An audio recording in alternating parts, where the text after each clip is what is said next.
Good evening, I'm Jose Cardenas. Find out how one intervention program in the Valley is helping students stay on an academic track, and learn how ASU is helping high school students prepare for college. Plus, a new app-based pilot program could help in autism diagnosis. All this coming up straight ahead on Horizonte.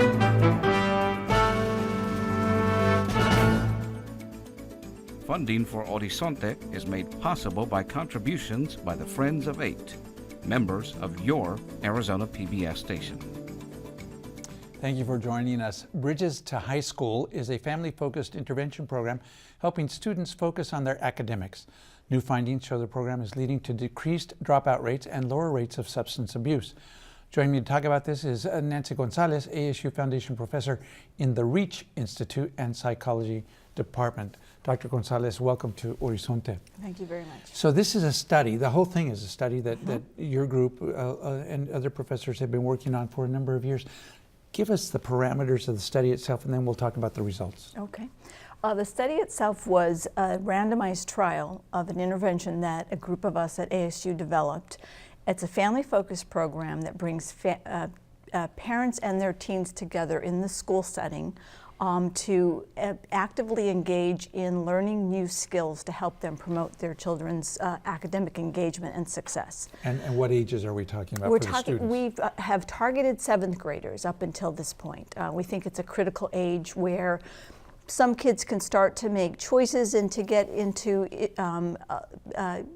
issues that start detracting from school. So it's a critical time to catch them before that happens. And I understand you had, what, 500 participants? We had 516 families in the program, and as I said, it was a randomized trial, so we had some families that received the full-blown program and another group of families that got kind of more traditional informational kinds of a program related to academic success. And then we intensively interviewed those families in their homes. We gathered data from the schools, we gathered data from the teachers, and we followed them from 7th grade until the age of 20, in fact. And we were able to then track their well-being on multiple dimensions across time. So let's talk about what the full-blown program consisted of. Okay, the full-blown program was a 9-session after-school program. So families would come to the schools, and we had them for 2 hours each time. And they would start by the parents would go into their own groups with other parents, and the teens would go into their own groups. And with parents, we focused on how they could create the conditions that would be optimal to promote their children's exploration of their interests, their ability to focus on work, and what they need to do to limit their kids in ways to prevent them from getting into troubles in middle school and as they go into high school. So it's really focused on strengthening what parents can do and what the family can do, what role they can play. Then with the teens, we focused with them on exploring the future possibilities, their aspirations and dreams, but then going beyond that to give them concrete skills that they can use based on scientific evidence about what works for achieving goals, for coping with problems, really using the best of what social science and clinical science has told us about how kids can handle adversities in life and really thrive. And did the curriculum change from one year to the next? So as 7th graders, they receive one set of inputs, and as 8th graders, it's different? Actually, the program only intervenes in 7th grade. So it's a one-time intervention. We work with them for 9 sessions in the 7th grade, and it's preventative, where we really kind of pack the program with all of our best advice. And when parents come and kids come to the program, we teach them things, they go off and practice, they come back, they get feedback, they refine it, so we're actively engaged in trying to change the nature of how families interact. And then we're done, and then we just followed them. And so at this stage of the program, there weren't follow-ups. We wanted to see what could we do with this one-shot intervention in 7th grade. In terms of the intervention, but you did follow up in terms of monitoring. We followed up in terms of monitoring. And so what did that consist of? That consisted of, we would go into their homes and we would do extensive interviews about their relationships, their emotional adjustment, behavioral issues that they might be having, the nature of their family relationships, the nature of peer relationships. We were funded by the National Institute of Mental Health, so we had a big focus on their mental health, and trying to figure out whether they had any behavioral problems or emotional problems like depression, anxiety, and then tracking their school performance and achievement over time. So what did you find? What were the conclusions of the study? Yeah, well, we found, we had this wealth of data, so we were able to ask many questions over time. And what we found initially was that the kids who had been in the program versus those who didn't receive the full program were reported being much more interested in school and valuing school. So they felt that school was important in their life. So they were much more motivated in school. And we showed an improvement in their grades. We also showed less likelihood of them getting into experimenting with drugs and alcohol at an early age. We showed improved family relationships. And then 5 years later, we showed that this was related to decreased rates of depression, decreased use of substances and substance abuse disorders, and lower rates of school dropout. And what did you find out with respect to the parents and their interest in promoting their children's education? Well, it was actually a very fulfilling project to have been involved in, because we found that families were very enthusiastic and eager to do all that they could for their children. And so we would have, the trick is to get them in the door. Once in the door and they could see that there was something of value for them, they were very motivated to make changes and to sort of check out what is it that I need to be doing to really put my child on the best possible track. So in some ways this refutes the stereotype that Hispanic families, particularly first generation, aren't as interested in education for their children. Absolutely, yeah. That's definitely what we found. And in fact, we had probably our greatest attendance was those first generation families who would come, and we had a big group of families who actually came to every one of the 9 sessions. And so where do you go from here? You got the results. Yes. Will there be further studies, or are you going to do something to put these programs into practice? Yes. Well, that's the big challenge for us now is, there are some significant barriers to being able to take a program like this and implement it on a broad scale.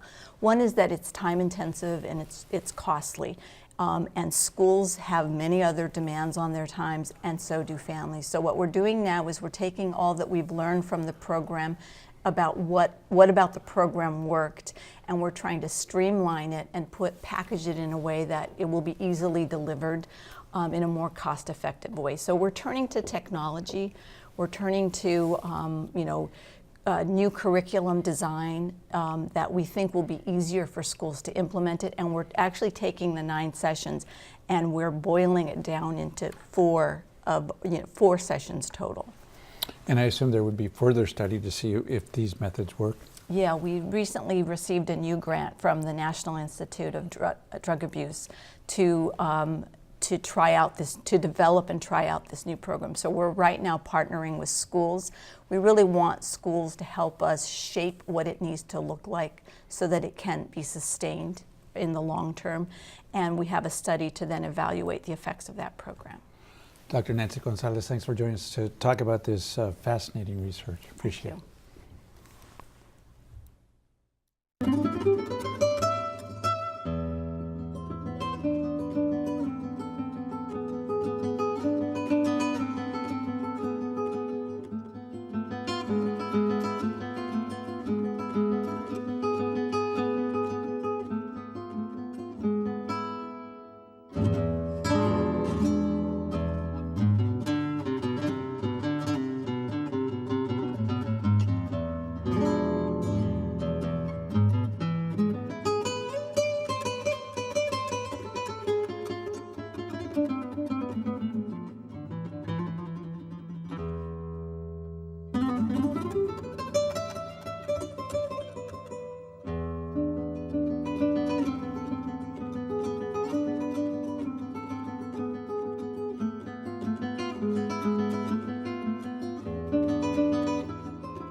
ASU offers many outreach programs to help future students consider post-secondary education as a primary goal.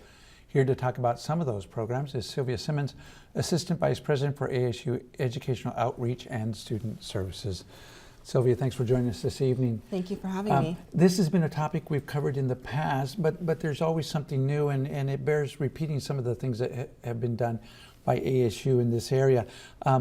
One of them I know is Earn to Learn. Tell us about that program. Sure. Arizona State University Earn to Learn is a program that offers students the opportunity to earn a savings match at a rate of 8-to-1. So if a student saves, for instance, $500, ASU has the opportunity to match that savings for up to $4,000. In scholarship. In scholarship funds, yes. And when can students start on this? So students can start on this. We really focus this program on juniors and seniors, and students can utilize this funding toward their tuition either when they become freshmen at ASU or while they're still in high school to take courses at ASU as well. Now, to date, what kind of success have you seen? So we've seen students really develop that pattern of savings.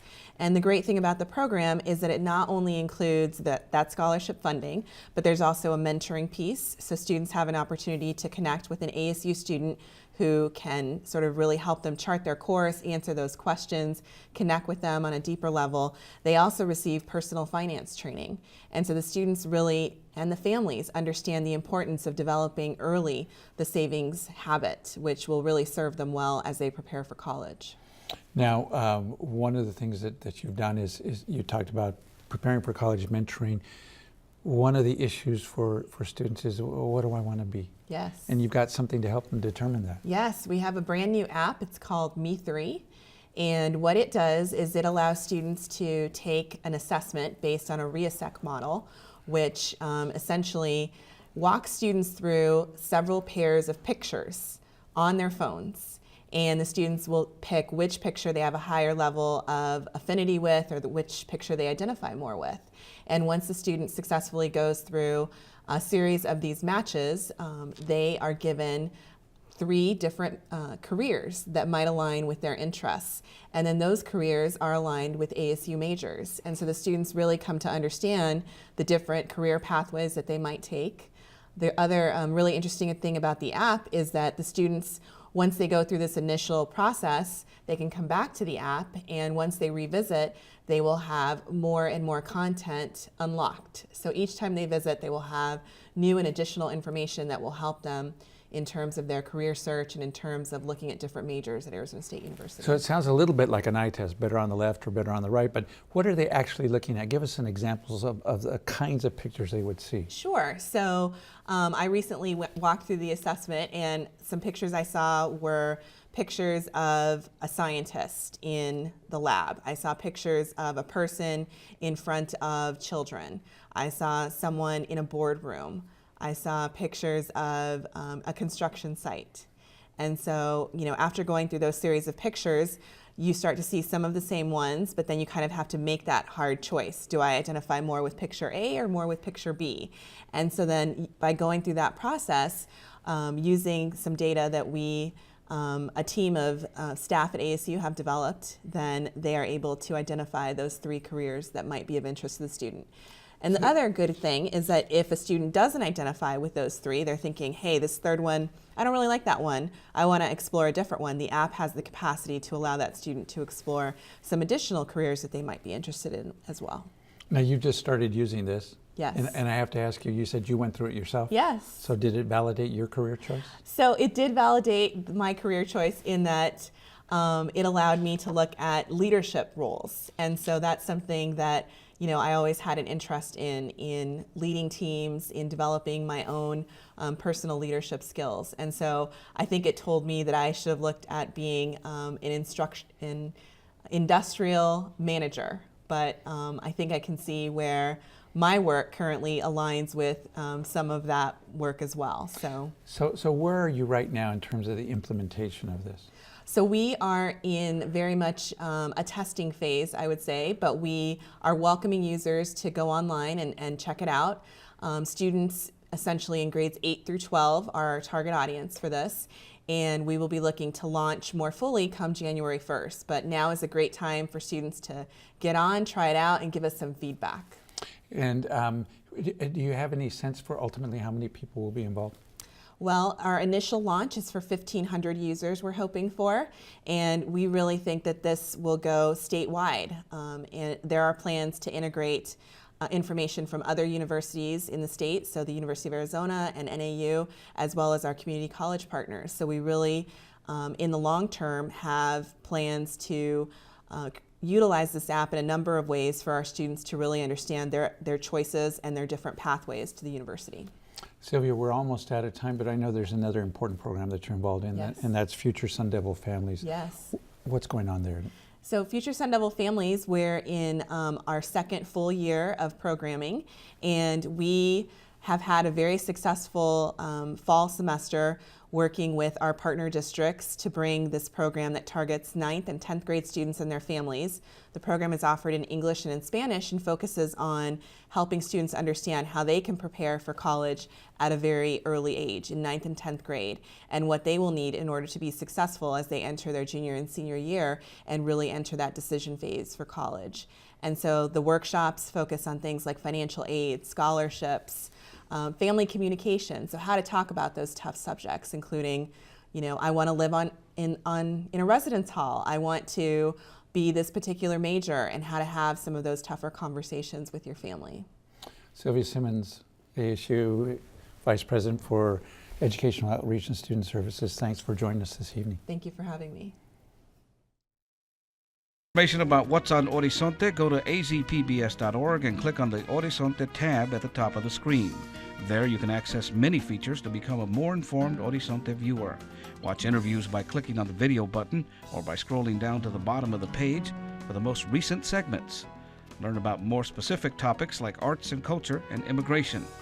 You can also find out what's on Horizonte for the upcoming week. If you would like an RSS feed, a podcast, or you want to buy a video, that's all on our website too. Other features include our collection of website links and a special page for educators. While you're there, show your support for Horizonte with just one click. Discover all that's on Horizonte. Visit azpbs.org, Horizonte today. Get the inside scoop on what's happening at Arizona PBS. Become an 8 Insider. You'll receive weekly updates on the most anticipated upcoming programs and events. Get the 8 Insider delivered to your email inbox. Visit azpbs.org to sign up today. Most experts agree early autism diagnosis gives children the best chance to overcome it. What if there was a way to rule out or diagnose autism within 2 to 3 weeks? A new program may help provide an answer. Here to talk about it is Christopher Smith, Vice President and Director of Research for the Southwest Autism Research and Resource Center. Dr. Smith, thank you for joining us on Horizonte. Thank you. What's the problem right now? If anything, we hear that there is an increasing number of children who are diagnosed with autism, and the reason seems to be is because people recognize the symptoms fairly early. So why do we need something else? Well, I don't know that I would say that people recognize the symptoms fairly early. I mean, the average age for diagnosis in Arizona is somewhere around the age of 5. That's too late. That's not early intervention. We need something else now because there are barriers to achieving early diagnosis for most families. There's long wait lists for practitioners that are able to diagnose autism. And the purpose of this app is really to accelerate the process for diagnosis of autism. Well, we're talking about a situation where the parents have some reason to believe or think that something's wrong. Exactly. Yeah, so I mean, either the parent is concerned themselves and they can go download this app and begin the process, or a pediatrician may recognize that there's some concerns with the parent and or with the child, and rather than refer the parent to the conventional method where they might face very long wait lists, sometimes up to a year for diagnosis, the pediatrician can refer the parent right to NODA, to this process. And the parent could have a diagnosis back in their hands within 2 weeks or so from that point. So tell us about NODA, what it stands for, and Sure. then what the app is all about. NODA stands for the Naturalistic Observation Diagnostic Assessment, because the diagnostic assessment is based on behaviors that occur in the child's natural environment, their home, when they're at home with their family, their toys and everything that they're comfortable with. And what we're doing, and what NODA does, is allow the parent an opportunity to capture the behaviors that raise their concerns in the first place. So NODA instructs the parent to collect videos in 4 different situations that occur in the home that are typically related to or provide opportunities for the child to display typical social communicative behavior or play-based behaviors. And NOTA will ask the parent to upload a 10-minute video in 4 different situations, and that gets uploaded to a web-based portal, and a clinician at SORC can then log on to that web-based portal and review the child's developmental history that the parent uploads, and review these videos that the parent uploads. And they watch the videos for specific behavioral examples that are indicative of a developmental delay, possibly related to autism. So the analyst looks at this and then makes some kind of judgment, and then how is that communicated back to the parent? Well, so I mean, there's another step in the process where the system organizes all of the behavioral evidence that the clinician identifies according to DSM-5, which is our standard diagnostic procedure or diagnostic nomenclature now. And the clinician reviews all of that information and actually makes the determination whether or not there's enough evidence to say that there is a diagnosis of autism present, or that autism is present, or that it's a real concern. And I want to stress the point that there's nothing magical about this app. It doesn't do anything that's entirely different other than accelerate the process. The diagnosis is still based on developmental history of the child, specific behavioral examples, and clinical judgment. And those are the same 3 elements that are involved in any high-quality diagnosis for autism today. But the difference is, instead of waiting a year to get in to see the clinician, Exactly. within weeks of uploading the information, they've got a response. Exactly, and the parent then can be sent on the right path. They'll get a report back from NOTA that will outline all of the clinician's interpretation of the information that they have and identifying specific behavioral concerns, and then outlining the next steps that they need to take to get involved in an early intensive behavioral intervention program. And it could potentially restore 8 months to a year of that child's life that can be better spent on early intervention, providing that child with the opportunity to improve their functioning in a way that wouldn't be possible otherwise. So how long has this been in the development phase, and where are you in that process? We started actually very early pilot work on this project 5 years ago. And then through persistence with the National Institute of Mental Health and our collaborators in this project, a company by the name of Behavior Imaging Solutions and other collaborators at Georgia Tech, we got funded through a small business initiative research grant from the NIMH to develop a technology to put this all into a workable product.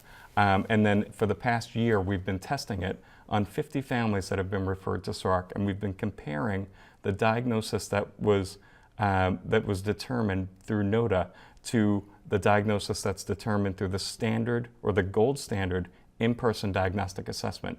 And our results of the research so far show an 87.2% agreement with the in-person assessment. And it's a very strong statistic, and there's other analyses that we're doing too. And we're nearing the end of having all of the information we need to do a real thorough analysis. And so for that small percentage, though, where there is a difference between the in-person and the video, which way does it go? Does it show that there are some false positives, and you end up saying, no, this child really isn't suffering from autism, or the other way around? It's more the other way around, that it's a false negative, that for some reason the parent, the NOTA clinician wasn't able to see the behaviors that are indicative of autism in that assessment, or the clinician needed more information. There's a varying reasons why, or reasons to explain that very small number of families. So now you're going to expand the program, and when will it be fully available to any parent who has concerns? In January of 2015. Very early in January, parents will be able to go ahead and download the app from the App Store, and be able to set up an account and begin the NOTA procedure if they have concerns. But until then, if any families are seeing this report right now, they can contact SORC and get their name and contact information on a waiting list. And as soon as the technology is ready for them to download, then we'll send them a link and let them know what to do. So if a parent gets a response that no, at least based on the video that was seen, no indications of autism, but they're still concerned, are they back to square one, or will somebody then see them more quickly than they would otherwise, and we're almost out of time. They're not necessarily back to square one. There will be clinical information in the report. In many cases, the disagreements are not, hey, we think this child is typical. The information that we're getting from NOTA is that there are developmental concerns here. We're just not seeing enough to say that it's diagnosable as autism. So that information will be relayed to parents. And again, that's in a very small percentage of people in this initial trial. Well, thank you so much for joining us on Horizonte to talk about this trial, and best of luck with the full implementation. Thank you very much. And that is our show for tonight from all of us here at 8 and Horizonte. Thanks for watching. I'm Jose Cardenas. Have a good evening.